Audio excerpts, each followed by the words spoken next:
Queridos, vamos fazer uma breve meditação nas Sagradas Escrituras, a partir de Gênesis capítulo 6, e refletir um pouquinho sobre a vida de Noé e o tempo que ele viveu, e o que a vida dele pode nos ensinar para o tempo que nós vivemos. Antes de ler o texto, já aproveitando para dar um aviso, antes que eu esqueça depois, nós vamos fazer um dia do nhoque, não é, Alice?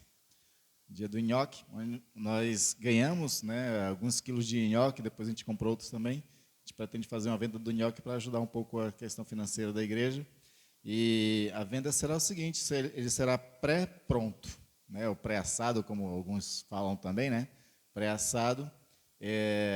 A bandeja ele é 1 quilo, então dá para bastante pessoas comer em casa, né, pelo menos umas 3 pessoas, eu creio, né, e vai custar R$ 25. E aí, como nós vamos fazer? Você vai encomendar ele para a Alice vai fazer ele ficar pré-pronto e vai entregar na sexta e no sábado, né, Alice? Aqueles que não puderem pegar, trazer na sexta e no sábado, a gente pode deixar ele congelado e entregar no domingo também. Mas o ideal é você tentar pegar na sexta e no sábado para poder, no domingo do almoço, justamente comê-lo, né? Então, isso que é a ideia. Então, você encomenda com a Alice.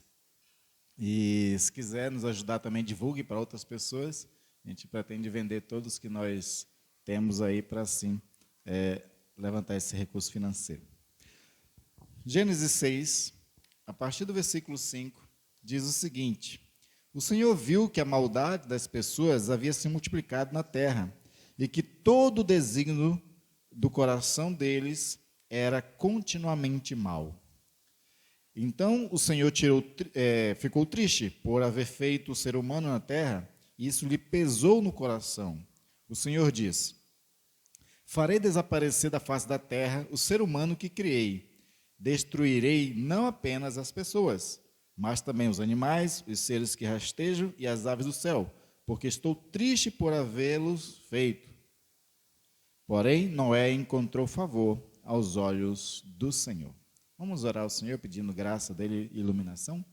Santo Deus e amado Pai, obrigado, Senhor, por essa porção das Sagradas Escrituras e as demais que vamos refletir a respeito do tempo de Noé, da vida dele e a respeito do tempo em que nós vivemos e o que Noé pode nos ensinar para vivermos neste mundo.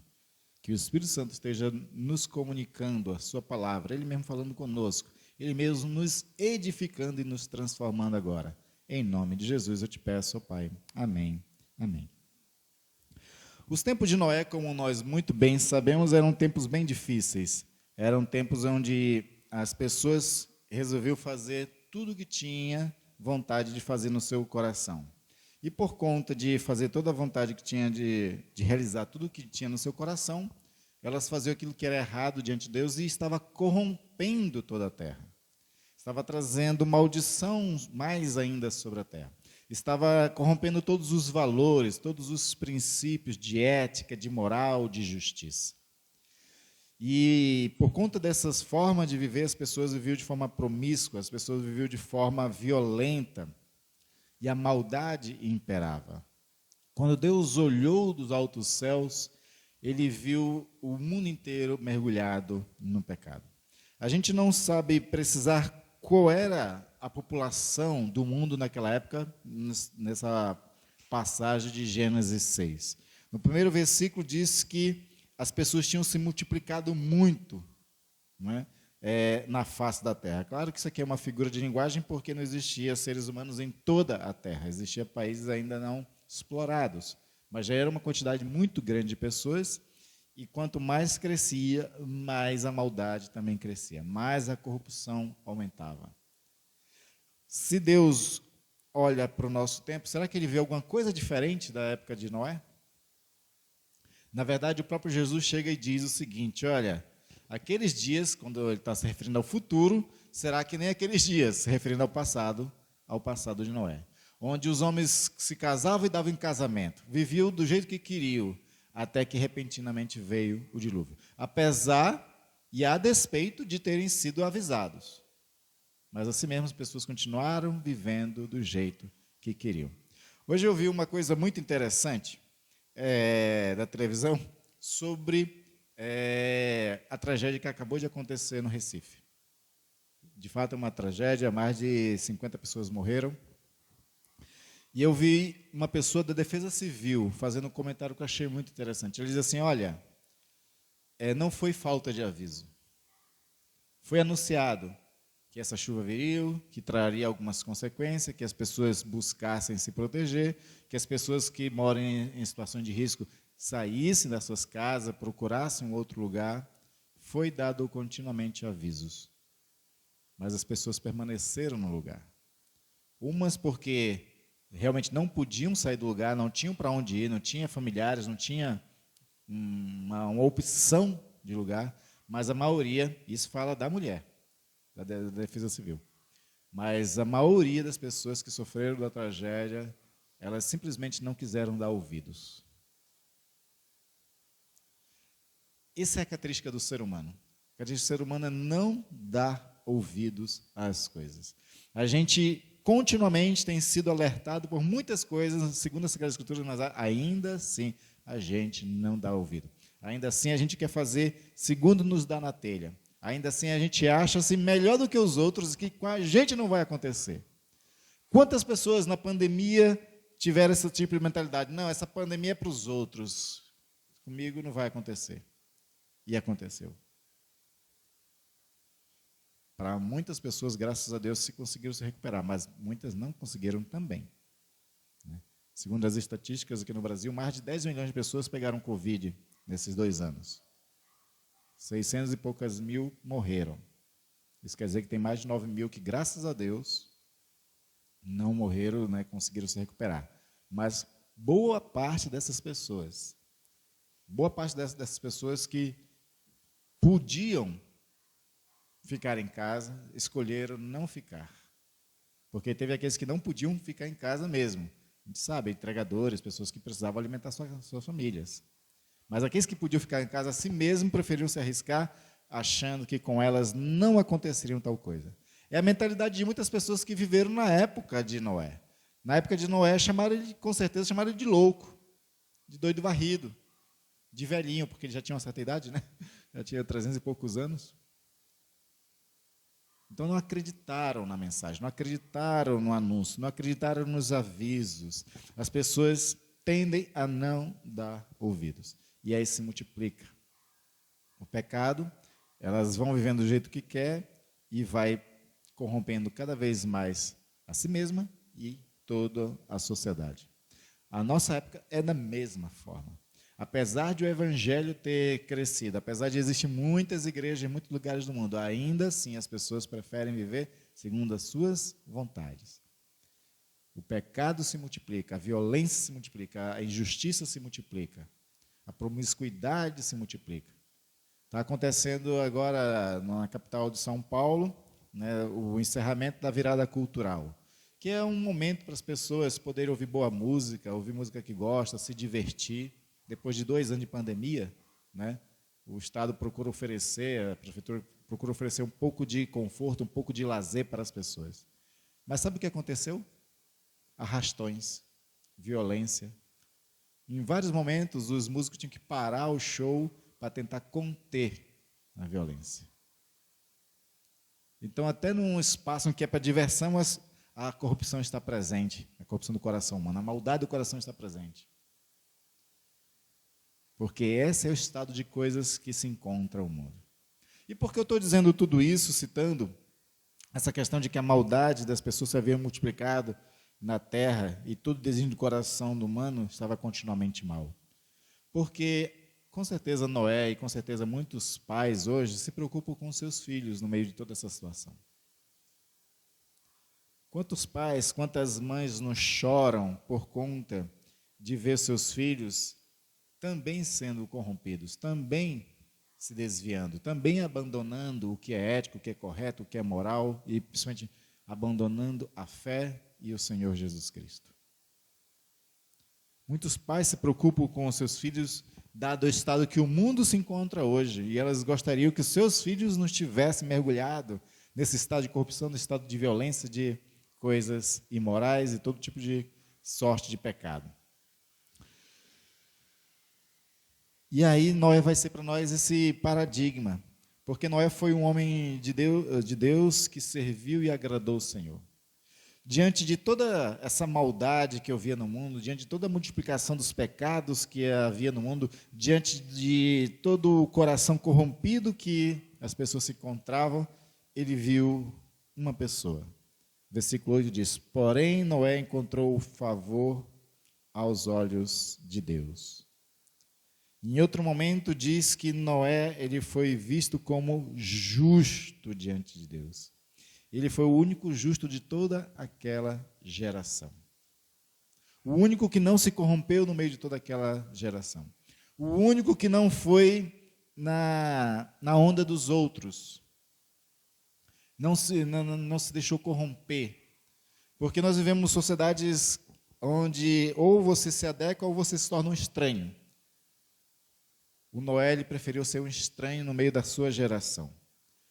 O Durkheim, que é um sociólogo antigo, ele dizia o seguinte, que a sociedade cria os fatos sociais, cria aquelas realidades culturais, e você é obrigado a se enquadrar nesses padrões sociais, dentro dessas questões culturais. Se você não se enquadra, se você vive de forma diferente, você sofre as penalidades. E antes de sofrer a penalidade, a própria sociedade, as próprias questões sociais te coage a viver segundo esses padrões. E se você não viver segundo esses padrões, você sofre as penalidades, e geralmente as penalidades da sociedade é a rejeição da pessoa, de marginalizar a pessoa, não dar oportunidade para a pessoa. Ou, como diz as internets, a linguagem da internet de hoje em dia, cancelar as pessoas. E como ninguém quer ser cancelado, como ninguém quer ser excluído, como ninguém quer deixar de ter oportunidades ou ser aceito no meio das comunidades, das sociedades humanas, eles acabam se adequando mesmo, acabam se conformando com o mundo. E os jovens são os principais, os filhos dos crentes são os principais, porque eles querem fazer parte de grupos, eles querem fazer parte de sociedades culturais, seja da escola, universidade, seja do trabalho, seja da vizinhança, ele quer estar incluído. Ele quer ter o sentimento de pertença a algum grupo. E aí ele acaba se moldando ao padrão do grupo. Por isso que Paulo vai dizer, não vos enganeis, as más companhias corrompem os bons costumes. E acaba se envolvendo com essa coisa toda. Acaba descumprindo o texto que Paulo fala em Romanos, dizendo que não vos conformeis com este século, não vos conformeis com este mundo, mas transformai-vos pela renovação da vossa mente. Eu gosto das linguagens que Paulo usa, dos termos que Paulo usa. Então ele primeiro diz, não vos conforme com o mundo, ou seja, não tenha a forma do mundo, mas transforma. E para que transformar? Para que mudar nossa mentalidade? Para que pensar diferente do mundo? Para que não se conformar com o mundo? Para que a gente tenha uma outra forma, como ele diz também em Romanos 8, para ser conforme a imagem do Filho de Deus. Nós temos que ter a forma de Jesus Cristo. Quem faz bolo trabalha com formas, né? E para quem trabalha com vários tipos de bolos, existe vários tipos de formas. O mundo tem vários tipos de formas, mas para o crente só uma serve, a de Jesus Cristo. Jesus é o modelo, Jesus é o padrão, Jesus é a forma correta para que a gente seja conforme a forma de Jesus Cristo. E o Noé foi esse homem que mesmo antes de Jesus vir ao mundo, antes de ter o modelo padrão, mas guardando no seu coração, guardando na sua mente os princípios éticos do Senhor, ele resolve viver segundo Deus. Ele resolve caminhar com Deus. As nossas traduções às vezes fogem a algumas coisas, mas é interessante que, por exemplo, que nos profetas, às vezes, no original, é citado o seguinte, viveu conforme Enoque. Geralmente se tira o termo Enoque na tradução, porque para muitas pessoas não vai ficar claro o que o texto quer dizer. Então, eles traduzem de uma outra forma, mas para ter essa ideia das pessoas viverem um padrão de ética segundo a vontade de Deus. Mas a ideia de viver conforme Enoque, por quê? Porque o Enoque era um padrão. Como é que viveu Enoque?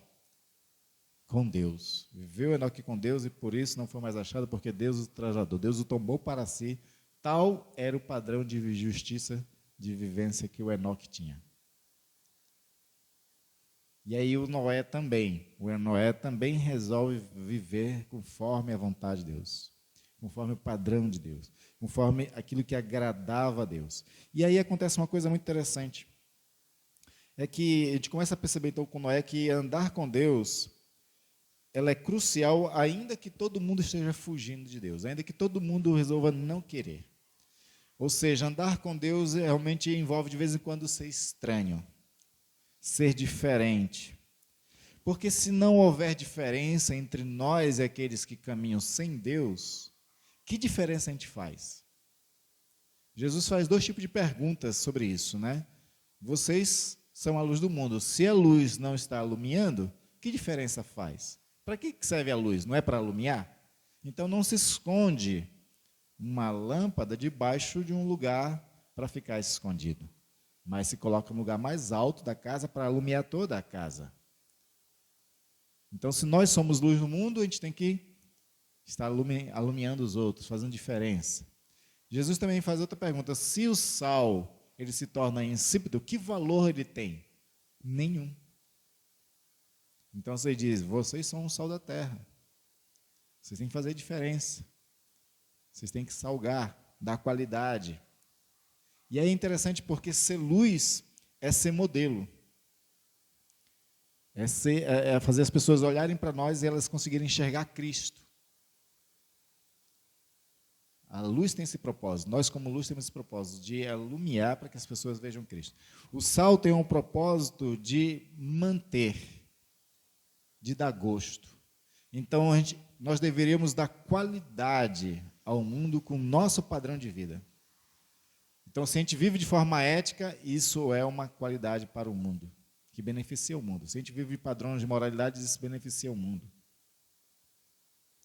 Beneficia os ambientes, beneficia todas as coisas. Viver conforme ser sal da terra implica fazer a diferença positiva para a sociedade. E foi isso que o Noé fez. Ele viveu de forma positiva. Ele não influenciou toda a sociedade, porque as pessoas já estavam muito corrompidas, mas ele influenciou a família dele. E isso é bênção. Noé conseguiu cumprir a missão dele, porque a principal missão nossa são os nossos. Alcançar os nossos, ser exemplo para os nossos, abençoar os nossos.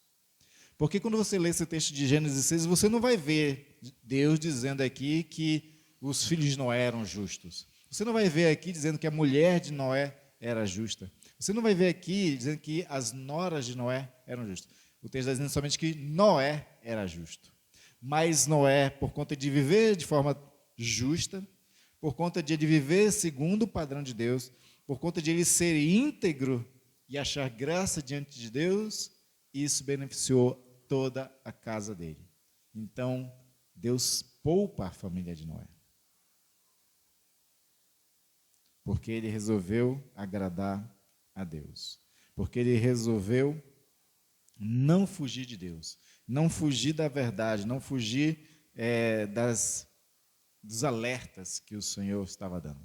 Ele não negou, ele não foi negacionista nessa questão, nesse ponto, de negar aquilo que Deus estava dizendo. Preferiu acreditar em Deus, preferiu passar por louco, preferiu trabalhar arduamente. E aí mostra uma segunda característica de Noé, que é não só viver conforme padrão ético, moral, conivente com a vontade de Deus, mas também de obedecer à ordem de Deus. Quem de nós seria louco o suficiente para, quando Deus diz, olha, faz uma grande arca, você ir lá e fazer? Imagine o trabalho, gente, que deu fazer essa arca. O quanto de madeira não teve que ser cortada, né, e trabalhada. Não só cortada, né, as árvores tinham que ser trabalhada a madeira. Em tamanho diferente, formato diferente, para poder a arca ficar pronta. Imagina o tempo que não gastou tudo isso. Somente, né, por conta de obediência. Ele resolveu obedecer. Apesar da loucura da coisa. apesar do absurdo da coisa, apesar do trabalho que ia dar. Pense no investimento que esse homem fez. Investimento, né, laborial, mas no investimento até talvez financeiro. Porque ele com certeza teve que comprar material para poder fazer toda essa arca também. Mas ele resolveu obedecer. E pelo exemplo, pela graça que se encontrava na vida dele, os seus filhos resolvem ajudar. Seus filhos trabalham juntos. Seus filhos ganham, né, o direito de um espaço na arca. E aí o Senhor poupa Noé e toda a sua casa. Deus podia poupar só Noé e mais a sua esposa. Mas ele resolveu poupar toda a família, dado o fato de que Noé alcançou. Agora, claro, Noé ele amava a sua família, e não porque a sua família era perfeita, mas porque ele queria, como todos os pais querem, que todos os seus filhos, toda a sua casa sejam salvos no Senhor.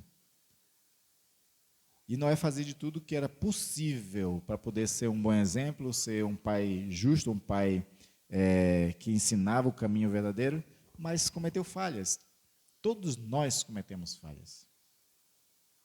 E aí você conhece muito bem essa história de que depois do dilúvio, depois que já tinha acabado tudo, Noé resolve festejar, bebe demais, né?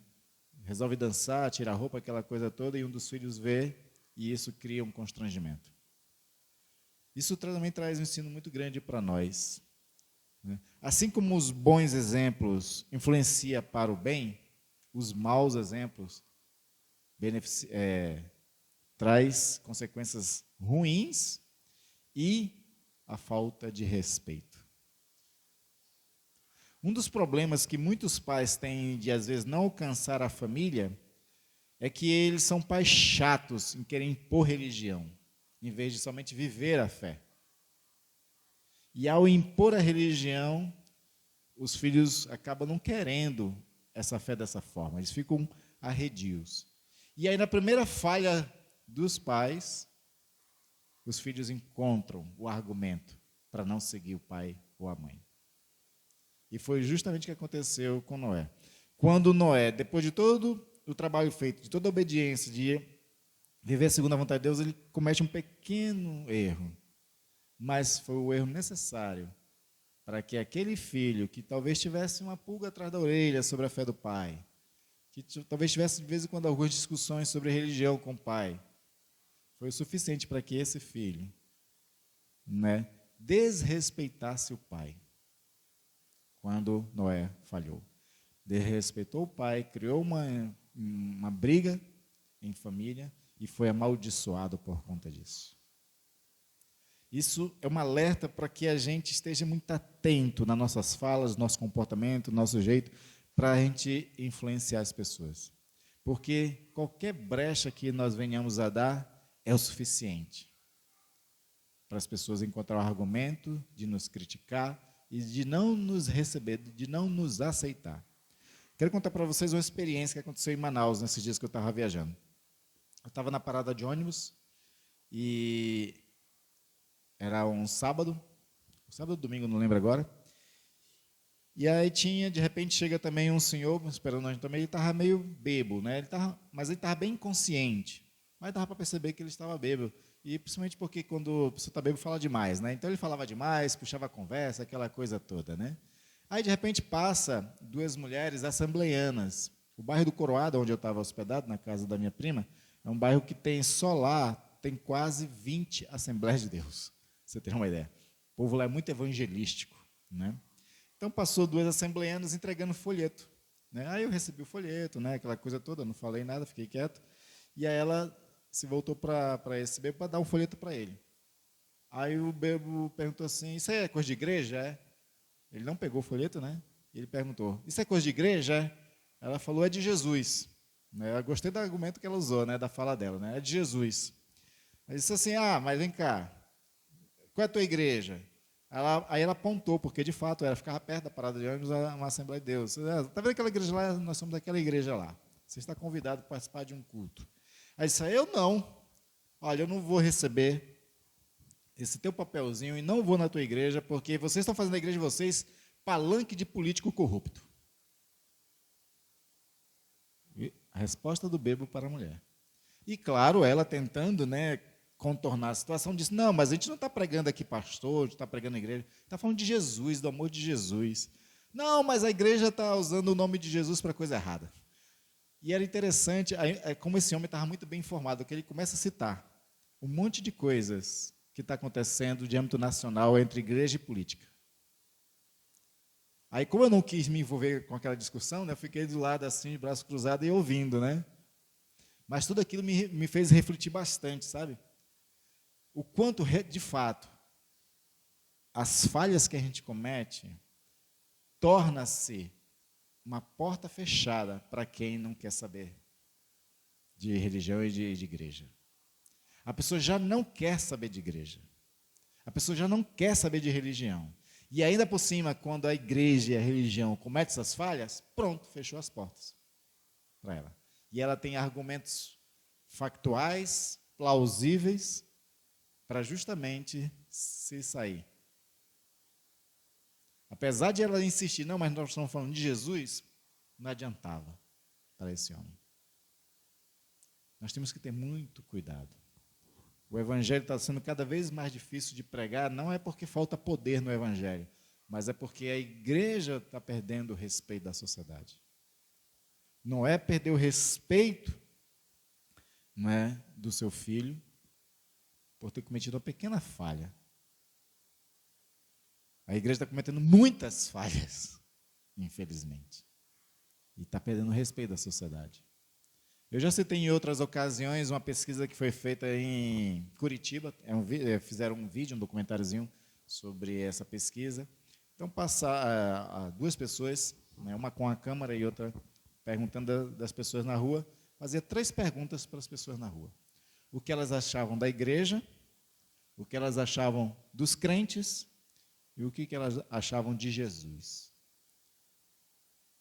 Salvo um único que era evangélico, que deu para perceber na fala que ele era evangélico, que o único que defendeu os 3, né, todos os outros criticavam a igreja e criticavam os crentes. Só não criticava Jesus porque não tinha argumento para criticar. No máximo, uma jovem disse assim, não acredito que ele tenha existido. Mas criticar Jesus ninguém consegue. Né? Prefere sair pela tangente dizendo, talvez, né, ele não tenha existido. Mas Jesus ninguém tem autoridade para criticar, porque Jesus não falhou em nada. Mas ao passo que Jesus não falha em nada, quando nós falhamos, aí o problema é que ninguém mais quer saber desse Jesus por nosso intermédio. E aí o que acontece dentro da sociedade? Uma coisa que muito evangelista está ouvindo há algum tempo. Não, eu já tenho minha fé em Jesus. Eu sigo Jesus em casa. Eu faço as minhas orações, leio minha Bíblia. Então, tanto que até os jargões mudam, né? As pessoas dizem assim, não gosto de religião, mas eu vivo uma espiritualidade. Então, é como se viver uma espiritualidade, ainda que seja independente, sozinha, em casa, sem instituição, sem igreja, né? Parece ser legal, mas é o argumento somente para dizer, não quero saber de igreja. Agora, se a pessoa realmente está vivendo essa fé genuinamente, a gente não sabe. Só Deus sabe, né? E a gente não tem que criticar. Mas o alerta fica para nós, que se ela opta por essa questão de viver a espiritualidade dela, a parte da instituição, é sinal que a instituição já não tem mais valor para elas. Como é que a gente faz para resgatar tudo isso? Como é que a gente faz para resgatar o respeito? Você sabia que a Igreja Presbiteriana no Brasil, ela já ganhou várias vezes o Top of Mind, que era uma premiação que era dada para instituições sérias, instituições relevantes. E a Igreja Presbiteriana, por vários anos, inclusive na época que eu estava em Manaus, como pastor na Presbiteriana, eu recebi em casa esses documentos, né, de premiação, parabenizando a Igreja Presbiteriana pela seriedade, porque ela era vista como uma igreja séria. E isso há 15 anos atrás, que foi a última vez que eu recebi um documento desse. Nunca mais recebemos. Por quê? Porque agora, quando se faz pesquisa sobre instituições sérias, a igreja não são mais as instituições que são de âmbito confiável. Já pensou isso, gente? A igreja não ser confiável? isso na interpretação das pessoas do mundo, isso é grave, muito grave. E aí, sair disso eu não sei, sabe? Eu estou orando bastante para pedindo de Deus, inclusive eu estou pedindo de Deus até sabedoria para poder mudar alguns nomes, né? Por exemplo, eu não quero mais ser chamado de crente, não quero mais ser chamado de pastor, sabe? De evangélico, né? Porque eu não quero me identificar com essas coisas todas erradas que estão acontecendo por aí, né? Então, tentar achar um outro nome para ver se, né? Porque você sabe, né, que quando você diz que você é pastor, as pessoas viram a cara. Eu tinha um amigo meu que ele estava fazendo uma viagem, aí um senhor do lado dele começou a puxar conversa com ele, bem falador, o homem, né, conversa com ele, e aí de repente o homem pergunta, mas sim, o que você faz mesmo? Aí o meu amigo disse, eu sou pastor. Na mesma hora, o homem fechou a cara, virou o rosto e passou o resto da viagem sem conversar mais com ele. Um outro colega, né, que estava tentando evangelizar uma mulher no prédio onde eles moravam, até que essa mulher, né, dá uma certa abertura e diz assim, olha, vamos conversar lá em casa, né, a gente faz lá um coquetel, um alimento lá e tal, e você conversa comigo, com meu marido, né? E aí foi esse meu amigo, a esposa dele, né, que estava tentando evangelizar essa mulher, foram para o apartamento e começaram a puxar a conversa. Foi um momento bem agradável. O homem estava fazendo um churrasquinho, né? No apartamento tinha aquela varanda gourmet, né? Estava fazendo um churrasquinho. E aí estava com faca na mão, o homem, cortando a carne, aquela coisa toda. Até que a esposa desse meu amigo começou a falar de Jesus, da igreja, não sei o quê e tal. Aí o homem virou assim, com a cara meio fechada. Ele disse, vocês são crente? Aí a esposa disse, eles são. A esposa, né? Eles são. Eu convidei eles para eles virem jantar com a gente, conversar com a gente. Aí o meu amigo, né, achando que não tinha nada demais, disse, ei, eu sou pastor. Quando ele disse isso, o homem que estava com a faca, ele bateu a faca assim na mesa, assim, né, naquela tábua de madeira, assim, disse, eu não gosto de crente, eu não gosto de pastor. E ficou aquele clima ruim, assim, sabe? E aí, o meu amigo, ele é grandão, né, mas ele disse que ele ficou amarelo de medo ali, porque um estava com a faca, né? Ele estava no apartamento do outro. No apartamento do outro você não tem direito nenhum, né? Na casa dos outros você não tem direito nenhum. Então ele ficou nervoso, ficou amarelo, ele ficou em oração naquela hora, assim. Aí até que a mulher do cara buscou amenizar a situação, aí trocaram mais umas 2, 3 palavras, aí meu amigo pediu para sair, porque o homem não queria mais conversar. Essas são as situações que nós vivemos hoje. Essa é a dificuldade que nós temos hoje. As pessoas já não querem saber de igreja, não querem saber de crente, e se a gente fica cometendo falhas, dando mau testemunho, e se envolvendo de forma erradamente com a política, como está a realidade hoje, pior fica a nossa situação diante da sociedade. Uma sociedade que já está corrompida, mas é uma sociedade corrompida que não vê na igreja o sal e as luzes do mundo. E aí fica difícil. Noé teve essa dificuldade com esse filho, o filho foi amaldiçoado por essa questão. E isso traz para nós um grande ensino. O ensino de que nós temos que perseverar. Perseverar em viver uma vida justa. Perseverar em viver uma vida moralmente correta, eticamente correta. Perseverar em obedecer a palavra do Senhor como Noé obedeceu. Foi uma pequena ordem para uma coisa muito grande que ele teve que fazer, mas obedeceu. E nós temos que obedecer a palavra do Senhor diariamente, viver segundo a sua palavra, e se assim vivermos, enquanto formos justos, éticos, as pessoas vão estar nos respeitando. E quando a gente falha diante das pessoas, nós temos que ter a humildade de confessar, de se arrepender, de pedir perdão das pessoas. A igreja, coletivamente, tem que aprender a pedir perdão da sociedade. O crente tem que pedir perdão um dos outros. Eu já contei essa história aqui, eu acho que antigamente, eu vou lembrar vocês, só para dar exemplo e a gente encerrando.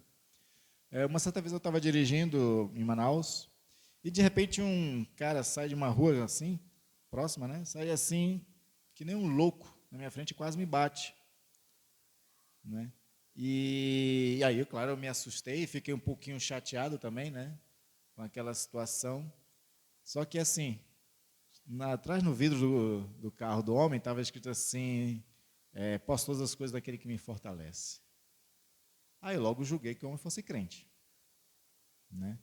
Mas mesmo com toda aquela pressa, toda aquela agonia, e com aquele... foi um erro, né, que ele cometeu ali, né, fazendo aquela manobra, saindo de uma rua, pegando outra, assim, sem, né, sem esperar, sem nada, né? Mas ele não conseguiu ir muito distante. Então, quando teve o semáforo, ele parou no semáforo e eu acabei parando do lado dele. Aí eu baixei o vidro, aí eu procurei falar sem muita arrogância, sem nada, porque eu fico com medo, às vezes, de briga de trânsito, sabe? Tenho maior medo de negócio de briga de trânsito. Ainda mais agora que as pessoas têm arma aí, de repente saem atirando, né? Como aconteceu com um jovem em Curitiba, né? Então eu falei assim, poxa, você com um negócio de crente aí atrás fazendo isso. Aí o cara, perdão, perdão, perdão, e botou a mão na cabeça assim, e deu para perceber que ele realmente estava envergonhado. Depois que eu citei o fato de você estar com coisa de crente aí no carro, né? Ele ficou bem envergonhado. E aí pediu perdão. A gente tem que aprender a fazer isso, a gente tem que aprender a pedir perdão das pessoas quando te erra. Quantos crentes não tem que pedir perdão dos seus vizinhos? Vou botar aquela música de crente que o vizinho acha chato, alto, barulhento, não é? Devia pedir perdão.